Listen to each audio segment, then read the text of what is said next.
ನಮಸ್ತೆ ವೀಕ್ಷಕರೇ, ಸೂರ್ಯೋದಯ ಯೂಟ್ಯೂಬ್ ಚಾನಲ್ಗೆ ನಿಮಗೆಲ್ಲರಿಗೂ ಸ್ವಾಗತ. ಇಂದಿನ ಸಂಚಿಕೆಯಲ್ಲಿ ಶಿಖಂಡಿಯ ಯೌವನಾವಸ್ಥೆಯ ಕುರಿತು ತಿಳಿದುಕೊಳ್ಳೋಣ. ಅದಕ್ಕೂ ಮೊದಲು ನಮ್ಮ ಚಾನಲನ್ನು ಸಬ್ಸ್ಕ್ರೈಬ್ ಮಾಡಿಕೊಳ್ಳಿ. ಶಿಖಂಡಿಯು ವಯಸ್ಕನಾದೊಡನೆ ದೃಪದ ರಾಜನು ದಶಾಕರ್ಣ ದೇಶದ ರಾಜನಾದ ಹಿರಣ್ಯವರ್ಮನ ಪುತ್ರಿಯನ್ನು ರಾಜಧಾನಿಗೆ ಕರೆತಂದು ಮಗನ ಲಗ್ನ ಜರುಗಿಸಿದನು. ಪ್ರಸ್ತದ ರಾತ್ರಿ ಹಿರಣ್ಯವರ್ಮನ ಪುತ್ರಿಯು ತನ್ನ ಪತಿ ಪುರುಷನಲ್ಲ, ತನ್ನಂತೆ ಅವನು ಒಬ್ಬ ಸ್ತ್ರೀ ಎಂಬುದನ್ನು ಕಂಡು ದುಃಖಿಸಿದಳು. ತಂದೆಯ ದೇಶಕ್ಕೆ ಮರಳಿ ಈ ಸಂಗತಿಯನ್ನು ತಾಯಿಗೆ ತಿಳಿಸಿದಳು. ತಾಯಿಯಿಂದ ತಂದೆಗೆ ಗೊತ್ತಾಯಿತು. ದೃಪದ ರಾಜನು ಈ ರೀತಿ ಮೋಸಗೊಳಿಸಿ ತನ್ನ ಮಗಳ ಬಾಳನ್ನು ಹಾಳು ಮಾಡಿದ್ದಕ್ಕೆ ಸಿಟ್ಟಿಗೆದ್ದು ರೌದ್ರಾವತಾರ ತಾಳಿದನು.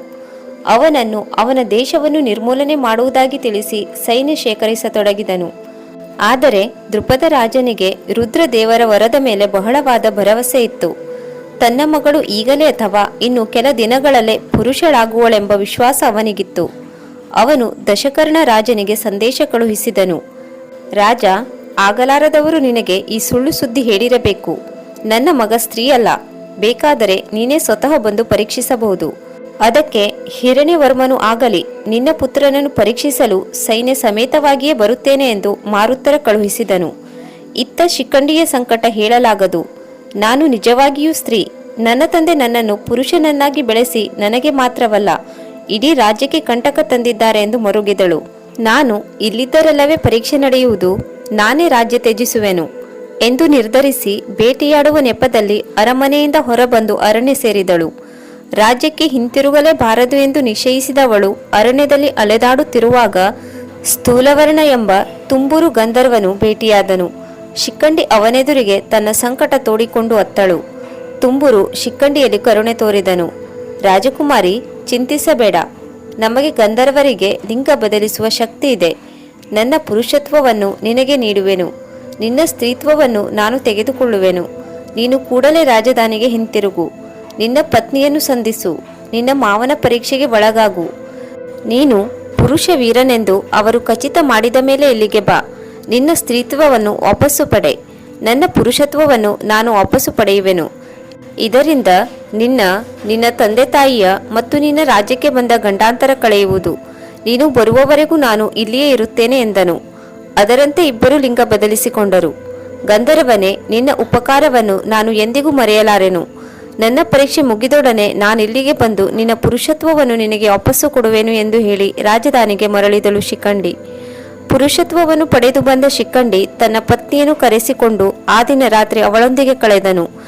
ಶಿಖಂಡಿಯು ಗಂಡು ಎಂದು ಮಹಾಪುರುಷನೆಂದು ಕಂಡುಕೊಂಡ ರಾಜಕುಮಾರಿ ರತಿಕ್ರೀಡೆಯಲ್ಲಿ ತೇಲಾಡಿ ತೃಪ್ತಳಾದಳು.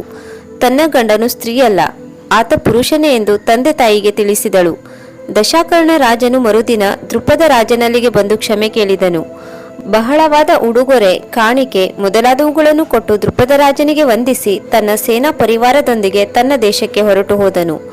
ಈ ಅವಧಿಯಲ್ಲಿ ಕುಬೇರನು ಸ್ಥೂಲಕರ್ಣ ತುಂಬೂರು ವಾಸವಾಗಿದ್ದ ಅಡವಿಗೆ ಬಂದನು. ಅವನಲ್ಲಿ ಉಂಟಾದ ಬದಲಾವಣೆಗಳನ್ನು ಕಂಡು ಅಚ್ಚರಿಯಿಂದ ಹೀಗೆ ಕಾಯಿತು ಎಂದು ಕೇಳಿದನು.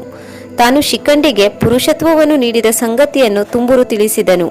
ಇದನ್ನು ಕೇಳಿ ಸಿಟ್ಟಿಗೆದ್ದ ಕುಬೇರನು, ಎಲೈ ತುಂಬೂರು, ನಿನ್ನಲ್ಲಿರುವ ಶಕ್ತಿಯನ್ನು ಕೇವಲ ಹುಡುಗಾಟಿಕೆಗಾಗಿ ಉಪಯೋಗಿಸಿದೆಯಲ್ಲವೇ? ಇಂದಿನಿಂದ ನೀನು ಸ್ತ್ರೀಯಾಗಿಯೇ ಉಳಿ. ಶಿಖಂಡಿಯು ಕೊನೆಯವರೆಗೂ ಪುರುಷನಾಗಿ ಬಾಳಲಿ. ಅವನು ಸತ್ತ ಬಳಿಕ ಅವನಲ್ಲಿದ್ದ ಪುರುಷತ್ವವು ನಿನ್ನಲ್ಲಿ ಬಂದು ಸೇರಲಿ ಎಂದು ಶಾಪವಿತ್ತನು. ಇದಾದ ಕೆಲವು ದಿನಗಳ ನಂತರ ಶಿಖಂಡಿಯು ಪಾಂಚಾಲ ನಗರದಿಂದ ಅಡವಿಗೆ ಬಂದನು. ಸ್ಥೂಲಕರ್ಣ ತುಂಬೂರನನ್ನು ಕಂಡು ವಂದಿಸಿದನು. ಮಹಾರಾಯ, ನಿನ್ನ ಸಹಾಯದಿಂದ ಬಂದ ಸಂಕಟಗಳೆಲ್ಲವೂ ನಿವಾರಣೆಯಾದವು. ನಿನ್ನ ಪುರುಷತ್ವವನ್ನು ನೀನು ತೆಗೆದುಕೊಂಡು ನನ್ನನ್ನು ಮೊದಲಿನಂತೆ ಸ್ತ್ರೀಯನ್ನಾಗಿ ಮಾಡು. ಆಗ ಸ್ಥೂಲಕರ್ಣ ತನಗೊದಗಿದ ಶಾಪದ ವಿಷಯ ಹೇಳಿದನು.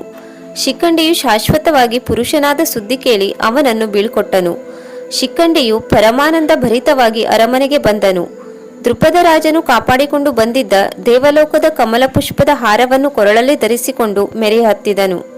ವೀಕ್ಷಕರೇ, ಅಷ್ಟವಸುಗಳಿಗೆ ಮನುಷ್ಯರಾಗಿ ಹುಟ್ಟಲೆಂದು ಶಾಪ ಕೊಟ್ಟ ವಸಿಷ್ಠರು ನಂದಿನಿಯನ್ನು ಹಿಂಸೆ ಮಾಡಿದ ದ್ಯೂನ ಪತ್ನಿಯಾದ ವಾರಾಂಗಿಗೆ ನೀನು ಭೂಲೋಕದಲ್ಲಿ ಷಂಡನಾಗಿ ಜನಿಸಿ ನಿನ್ನ ಗಂಡನಿಗೆ ಶತ್ರುವಾಗು ಎಂದು ಶಾಪವಿತ್ತಿದ್ದನು. ದ್ಯೂನ ಪತ್ನಿ ವಾರಾಂಗಿಯ ಅಂಬೆಯಾಗಿ ನಂತರ ಈಶ್ವರನ ವರಪ್ರಸಾದದಿಂದ ದೃಪದನ ಮಡದಿಯಲ್ಲಿ ಶಿಖಂಡಿಯಾಗಿ ಹುಟ್ಟಿದ್ದಳು. ಮುಂದೆ ತನ್ನ ಹಿಂದಿನ ಜನ್ಮದ ಪತಿ ದ್ಯು ಅಂದರೆ ಭೀಷ್ಮನಿಗೆ ಶತ್ರುವಾಗಿ ಅವನ ಮರಣಕ್ಕೆ ಕಾರಣವಾಗುವಳು. ವೀಕ್ಷಕರೇ, ನಮ್ಮ ಈ ವಿಡಿಯೋ ಇಷ್ಟವಾಗಿದ್ದಲ್ಲಿ ಒಂದು ಲೈಕ್ ಕೊಡಿ ಮತ್ತು ಶೇರ್ ಮಾಡಿ ಮತ್ತು ನಿಮ್ಮ ಅನಿಸಿಕೆ ಅಭಿಪ್ರಾಯಗಳನ್ನು ಕಮೆಂಟ್ ಮೂಲಕ ತಿಳಿಸಿ. ಧನ್ಯವಾದಗಳು.